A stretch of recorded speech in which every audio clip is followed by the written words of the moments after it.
telling you that if you are someone who enjoys an adult beverage or, you know, smoke something, take something, whatever that may be, or if you're someone who's walking through life totally sober, I think that everyone's reactions are going to be, what the fuck is going on right now?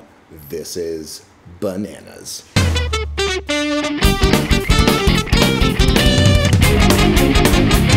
There's been a lot of controversy surrounding an upcoming tour called The Bizarre World of Frank Zappa. It features a live band performing alongside a computer-generated three-dimensional hologram of Frank performing new songs and unreleased guitar solos. And this live band isn't just any band, it's actually Frank's former band members. This sounds really awesome, right? So why the controversy? Well, if you've been a Zappa fan for the last few years, you're likely familiar with the very public drama that occurred between the Zappa children after Frank's wife Gail died in 2016. Now, I don't want to rehash any of that here, and there are plenty of other places you can read up on it, but ultimately fans are pretty deeply divided around the idea of digitally resurrecting Frank and getting him back out on the road. There's been plenty of press featuring people who are against the idea of the hologram tour, but there hasn't been much press about why this could be actually a really cool opportunity and experience for Zappa fans and to discover new Zappa fans. Furthermore, as you'll find out, the hologram tour is way more than just projecting a fake Frank on stage next to his old band. Now, thankfully, the public family drama has been settled as the Zappa children have announced a truce and they've worked things out legally and privately. But unfortunately, the fans are very deeply divided still. Now, I was against the idea of the hologram tour from the very beginning, before I ever saw footage of it, before I knew anything of substance about it. But you might be asking, what changed my mind? Well, at some point I realized that judging something before seeing and hearing it isn't really how I want to approach something as special as Frank Zappa's music. It's like the total opposite of what make weird music is all about. And Frank always had the courage to be disliked, so here I was closing my mind before I ever knew or saw anything about this new hologram show. I ended up meeting Ahmet Zappa at NAMM 2019, and he showed me some early prototype footage of the hologram, and I got really excited. And then I saw a picture of the touring band on Facebook, and I was like, wow, this is really going to be awesome. I mean, these guys were some of Frank's most dedicated and talented band members ever. I thought it would be great to share some of the enthusiasm about the hologram tour by talking to people who knew Frank, who toured with him, and have deep connections with his music. So that's why we're here.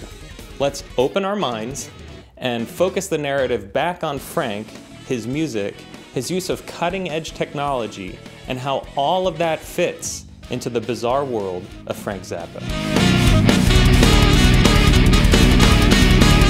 Well, it's a totally different type of entertainment from a standard concert. So people shouldn't come expecting a replication of an experience that they had, 30 years ago when they went to see a Frank Zappa concert. This is utilizing a lot of techniques that have never been utilized before in quite this way, in an attempt to create a very different kind of experience live.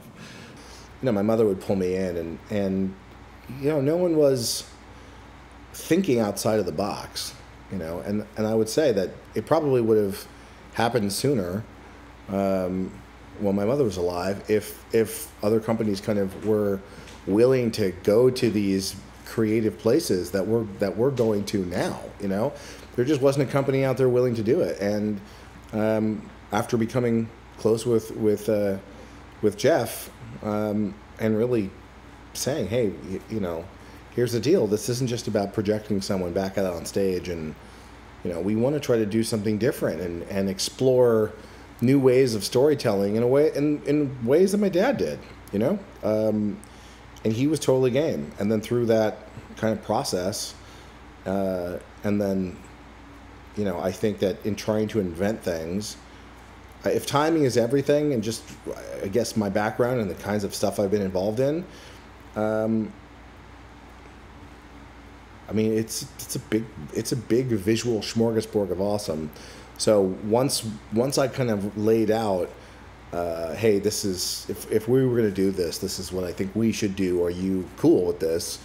I think he was inspired. No, it's hard to discuss almost because there's very little frame of reference for what it's going to be like. So I guess I can understand why some people are reflexively responding negatively just because all they have to imagine what it's like is a very limited scope based on whatever they've seen or experienced or what they think they know about what a hologram show is. And that's like anything that's been done with that technology up until now does not represent what can be done with the technology. And I think this show represents a step towards how far out, how crazy can we get with this stuff. And ideally, it's going to result in an incredibly powerful and really peculiar night of entertainment, with live musicians doing what they do in the midst of it. So it's going to be a multi-level thing, and a lot of unreleased Frank performances, and we're playing some unreleased Frank compositions, and it's a very layered evening of stuff, and there's going to be something there for everyone who's into Frank. I'm super jazzed about it. I think it's going to be really cool. Well, it's so interesting because holographic technology. I remember when many years ago when Disney decided to put this holographic technology of these heads, these haunted heads, in their haunted house. And that was big news at the time. And I went and saw it, and I just instinctively felt that this technology was going to evolve into something beyond our wildest imaginations at some point. Have we gotten there? No, we're far from it. Far from it. Somebody is going to wake up and say, this holographic technology can be really powerful and can be used for a certain convenience and quality of life experience that's beyond where the technology is at right now. For instance, I'm looking for the day when I can sit in my room in my studio and have a conference with people in Japan as if they're sitting in the room with me, or I'm sitting in their room, you know what I mean? And it has the potential to completely change home entertainment as we know it, so much more, But the technology is slowly evolving. It's because it's expensive, and to develop it takes a lot of courage and expense, but it's happening. Yeah. And, when holographic technology first started being used to reproduce people for concerts and stuff, or for performances, it was still very limiting. It was amazing in a sense. You get to see Mariah Carey singing something in 10 different countries, and it's as if you're there. But it still is just a hologram of somebody, So as more people come along to improve this technology and the experience of it, we're going to start seeing some really cool things. And that's what my expectations are of this Zappa hologram tour. I'm lucky in this sense that there's so much audio and video of Frank, and because he was so opinionated and so smart, and he was a futurist, a lot of the decisions I make are really because he's talked about them, or he showed an interest in them. Like the hologram show was something that he talked to me about dozens of times, So, it kind of blows my mind when people are like, oh, Frank would never do something like this. I'm like, well, how much of a fan are you? Because he writes about it in his book, in the Real Frank Zappa book, in chapter 18, which I could say till I'm blue in the face, and people are like, no, which is like, all right, well, look, I'm trying to make an experience happen that it does a couple of things. One, I know my dad was really interested in it. And two, I get to creatively flex my muscles in terms of, you know, putting the show together, right? So I had to come up with the storylines, the visuals. You know, all of this is, for me, emotional in the sense that, you know, the conversations I had with him over the you know, the very short period of time I got to have him in my life, you know, he inspired me in so many ways. So, you know, things he showed me, things we watched on TV, movies that we saw, sounds he exposed me to. It's as much about a love letter for me to my father and to my mother, as much as it is to, I think, the fans. You know, I want to, you know, there's no other way. If you want to go see and hear Frank play his music, this is the only way to do that. I mean, other people can play his music, sure. But if you want to hear Frank's guitars or hear his vocals with his live band, that's the great part about technology now, is that we can try to do something. You know, this is an experience. It's a something that I hope people really enjoy. I mean, I'd be a little heartbroken because I have put in, you know, a year and a half of my, you know, creative time and energy in bringing the show to life.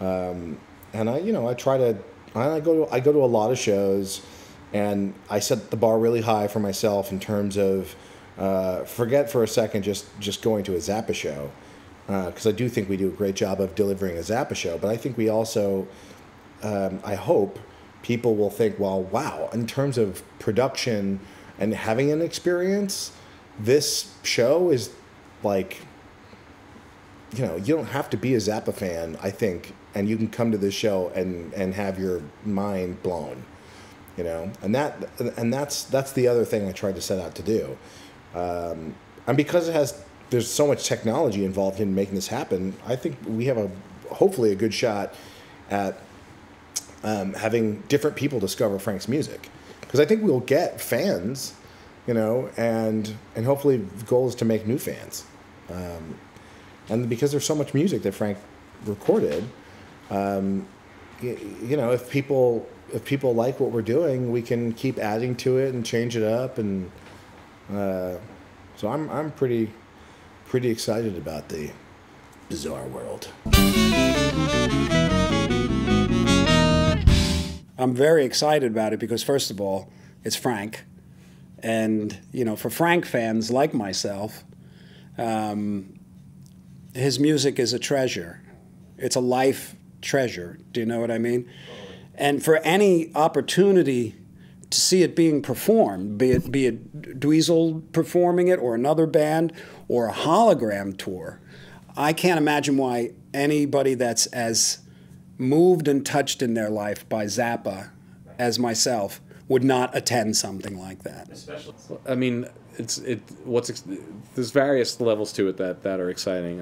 At its base, I've been talking to Joe Travers for years about we got to play some Zappa together, and we wanted to do it with Scott Tunis. That would it would be great for. And then who else did we play with? You know, and then finally, Joe told me one night, it's going to happen. You know, it's Ahmet's into it because for various reasons connected to the fact that Joe Travers' full-time gig is working for the Zappa Family Trust and being in the vault and doing the Vaultmeister gig. For him to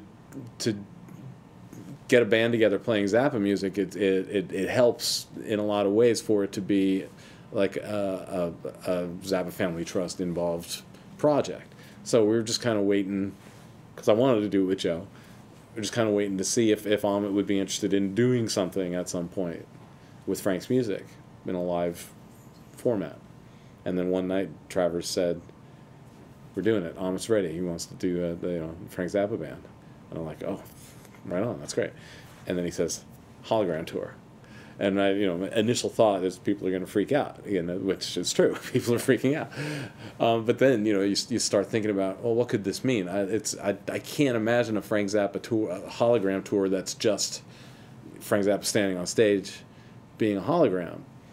It would have to be something more interesting than that, because you want it to be something that Frank would be interested in, and that's always been part of what's guided me whenever I choose to do some Zappa related thing. I'm hopeful that there's something there that would have been at least entertaining and hopefully stimulating and amusing for Frank.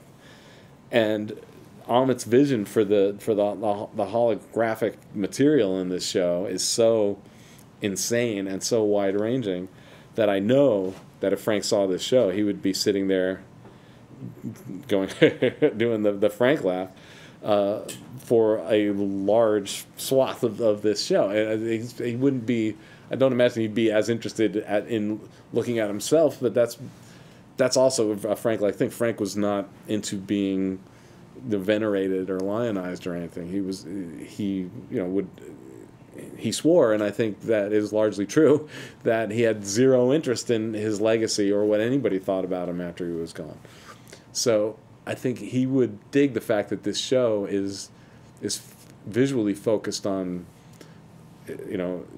concepts and characters and just being inspired by the music in a much more freewheeling way. And that the appearances that Frank himself makes as a hologram during the show is almost like cameos or like a character in the whole tapestry. What it actually reminds me of is a few years ago, they did 200 Motels live in Los Angeles and London, I believe. And they put out an album from the Los Angeles show called 200 Motels The Suites, which is a really spectacular album. But Frank himself is a character in this thing in the same way that Frank was a rarely seen character in 200 Motels itself. But when they went through his manuscripts to play unreleased material for 200 Motels The Suites, he had written a lot more narration for himself. So they hired a guy to be Frank Zappa delivering this narration at the show. And to me, there was nothing weird or disrespectful about that, and that's the same way I feel about the holographic representation of Frank in this show. It's a character. It's undeniably a part of the bizarre world of Frank Zappa. Is who Frank Zappa was, is the how iconic he was visually, just the way he looked and everything. That's a part of the world, but the way that world is represented visually is bonkers. It's all over the place, and it's really fun. And I say this only having seen the visuals in 2D on an iPad, because we haven't started rehearsing with the actual holograms yet. And I know, having seen a demonstration of the technology in the room, they just a few months ago I was there and they projected some stuff for me to see how it felt. And it's really startling. It's really an experience to see this stuff. And then and next week when we go and start rehearsing with the actual holograms, I know it's going to be wild, But I'm also very confident that what we're going to be bringing musically while all these visuals are going on is totally top echelon stuff, and everybody's way into it. We're rehearsing long and hard. We're all exhausted, and we're having a lot of fun, and everybody's getting along, and it's great. It's a lot of mutual respect, a lot of mutual care for each other. None of us are young chickens. So, I think we're all making sure that we're taking care of ourselves and each other, and there's a lot of love surrounding the whole project. I guess you have to be able to give people a chance to digest this, okay, how is this, but I have no problem, because I think people are already playing his music, and these guys are the right guys, and if people can see Frank on a DVD or on a YouTube thing, this is not a completely different thing. I mean, it's, you watch him on YouTube, even though he has passed away. But now, I think I'm supporting it totally. You know, I don't know anything about possible dramas behind that and that, but as a thing, Frank on a screen playing even music that you haven't heard before, that's going to be performed with the real guys. I see only, you know, it's not that somebody would say Frank will be there, you know, because it's not that either. So I can't see any problem. I'm just giving my thumbs up. I think, you know.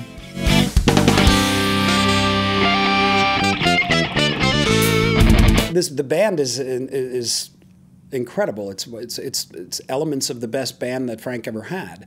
I mean, you know, we all know Mike Keneally, and for those of you who don't, just imagine a musician whose expression is like effortless and perpetually inspired at all times. That's Mike Keneally. Fearless and completely inspired. I mean, he's a freak, you know. I'm so inspired by him through the years too, you know. And you know, he was. Frank had said to him once that his ears are the best ears on any guitar player he's ever had in the band. Wow. Yeah. So that tells you how Frank felt about him, you know. And he's headlining this band. And Scott Tunis, I would venture to say, quite possibly Frank's favorite bass player. You know, just from my experience before and after, you know, Scott was in the band. He's another one he's just from head to foot a Zappa musician, meaning anything, anytime, anywhere, no such thing as no, give it to me and let me show you. Right. You know, that's Scott. Yep. You know, and these guys do this stuff with chuckles, you know, you know, and the other members of the band are obviously forming a really powerful Zappa unit. And the thing that they have that's so important is that love and respect for Frank. You know, that transcends a job. Right. You know, so you know that the quality is going to be fantastic. Yeah.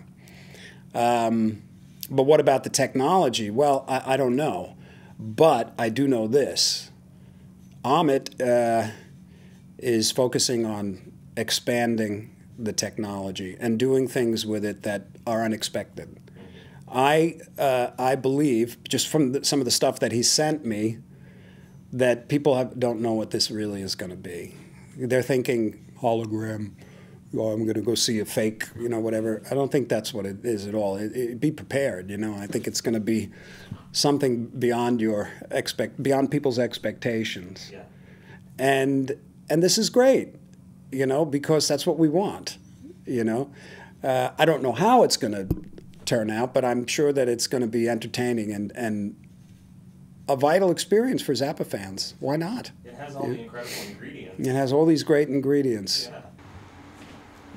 Yeah. Imagine calling up people that play with Frank, right? And this is what I had to do. And anybody that we talked about, you know, because certain people have changed their minds. And I think sadly, because of the way that the fan base kind of treated them, and I mean, people can look up that information, or they're probably aware. But you know, for the people that, you know, stood by me, all I could do was try to explain the ideas that were in my head, and really, you know, ask them to go on this leap of faith with me.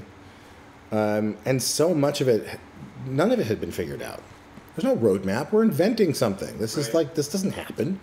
You know, this is. You know, we're the only, you know, illusion is the company that a gentleman by the name of Jeff Pizzuti, who's become a really good friend of mine, you know, his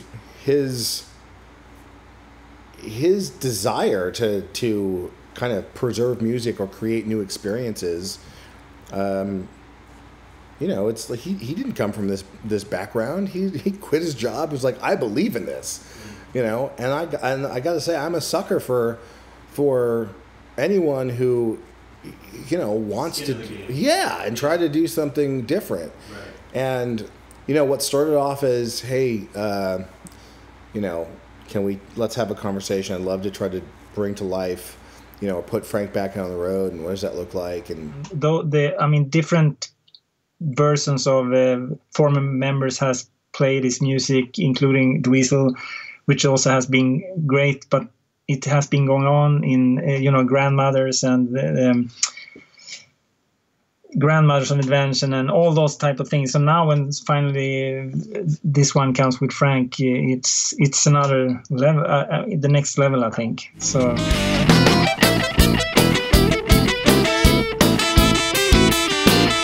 Frank had a motto of anything, anytime, any place, for no reason at all. This long, unpronounceable acronym represented a spirit of improvisation and unpredictability that fans came to expect from Frank's live shows.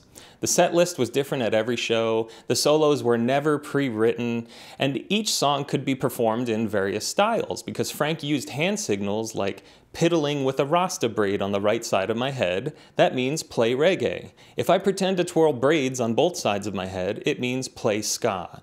If I want something played heavy metal, I put both hands near my crotch and do big balls. These are some of the elements that made Frank such a great entertainer and so engaging with audiences. Some Zappa fans have issues with a hologram tour because they think the band has to stick to the same set list every night and won't have room for improvisation, which is a fundamental violation of how Frank approached live music. While we're accompanying pre-recorded tracks, there is ostensibly less spontaneity, because we have to stay attached to this grid. But within that, there's a lot of room for expression. There's a lot of room for things to change up from night to night because most of the songs that we're accompanying tracks have long guitar solos. And they're unreleased guitar solos of Frank's. So the act of accompanying these long unreleased solos, I'm still, even though we've been listening to them for a couple of weeks, I'm still reacting to them very improvisationally, as though Frank was on stage and we were just being musicians accompanying Frank as he plays a guitar solo. During those moments of the soloing, it feels very real. It feels very spontaneous, and then we have these chunks during the night where we're literally untethered and we can kind of do what we want in a way. So, and then there's the moments that are very tightly structured and we're playing arrangements that are written to be played a certain way. But that was exactly the same way as it was with Frank. We might as well been on a grid when we were playing specific composed sections because they're meant to be done a certain way. Yeah. But all these years later, to be playing these songs again and with these people, it's like it really does a number on you. It's like emotionally, there's a lot going on here, and it's fantastic. I feel privileged to be here. Yeah, what's exciting? Oh no, I don't believe it. You say. Frank's third album was called We're Only In It For The Money, which satirized the Beatles' Sgt. Pepper album by pointing a finger at what he perceived to be a money-first, inauthentic approach to music. Now, Frank was an outspoken critic of musicians that he felt prioritized fame and fortune before the music. In that same spirit, many fans who are critics of the tour see the Zappa hologram show as just another way for the Zappa Family Trust to make money off of Frank's image and life's work. Heck, I've been falsely accused by several of these people of taking money from the Zappa Family Trust or paying to interview Ahmet or something like that, and I think that's just ridiculous. So I ended up asking Ahmet directly, is this tour a cash grab for the Zappa Family Trust? Here's what he said. Well, first of all, by choice, right? I take no salary to do this by choice. Right. So that part I think is, vastly misunderstood. And it really, everything I'm doing, I literally work for my family. Yeah. For free. From day one, that was my choice. you know? And all I want is for us to have a healthy business to where that, you know, that we can share in the legacy and the, you know, certainly in, again, it's boring, but the revenue that is generated off of the work that my father created. Right. You know, I mean, we're lucky enough to be in that position to where people are interested in, and it is a business, you know. And as much as I wanted really nothing to do with the business, I think that is ultimately why I do the day-to-day. That's like the cosmic mindfuck of it all, you know. But that seems to be the situation. The show's, you know, very, very expensive, and you know, the ZFT, we didn't finance it, you know. So the second this was happening, you know, I was instrumental in actually going out and finding, you know, working with Illusion and raising money for the company, and you know, no one follows any of that stuff. They, you know, it was really, really challenging to get this done, and you know, I did it because I think it, you know, it needs to happen, and you know, we'll see. I mean, the show is right around the corner, yeah, and we're still really down to the wire, putting finishing touches on a lot of things, and I have like a lot of mixed emotions about it, you know. Well, you have so much into it. Yeah, I get like butterflies. I'm nervous. I'm excited. Okay, so.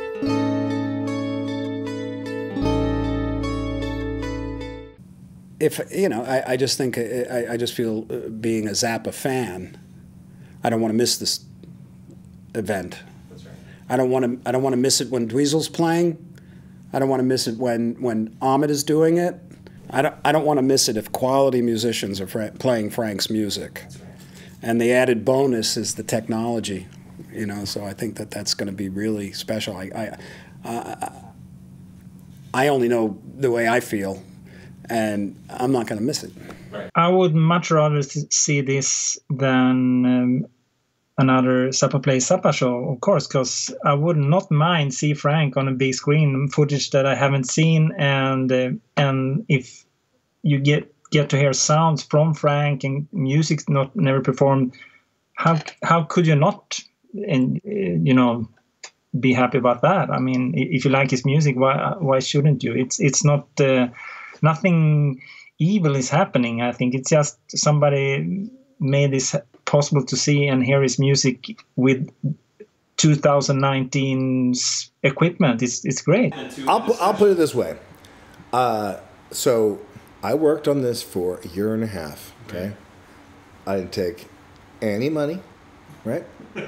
So I can tell you, in terms of people trying to be passionate, like doing it out of passion, right? I don't know who else would do that.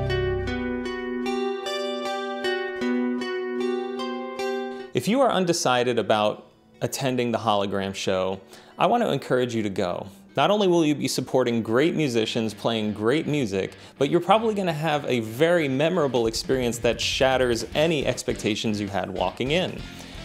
The world doesn't get any better without tinkering and invention, and everyone working on this show is putting a lot on the line to make it happen. Yes, as with any optional entertainment, there is money to be made, but there's also a lot of risk here for the people doing it. I'm glad the band has an opportunity to be getting paid to play Frank's music alongside Frank again. I am also very glad to see a tour try to capture the spirit of Frank as a futurist, a technologist, an animation enthusiast, a live musician, a composer, a producer, a filmmaker, and a storyteller. We will likely not see another Frank Zappa in our lifetimes. So why don't we try to support and experience the creative visionary who's touched so many of our lives, while we still have an opportunity to see and hear his music in a live setting.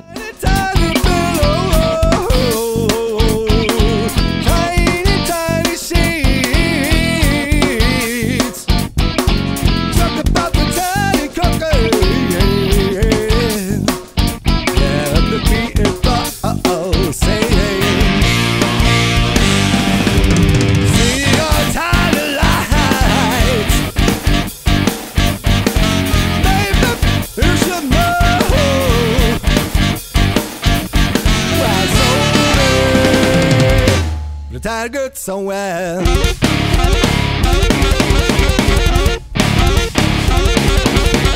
You can see it anytime when you got the squints from your downers in your wine. It's so good, it's so nice.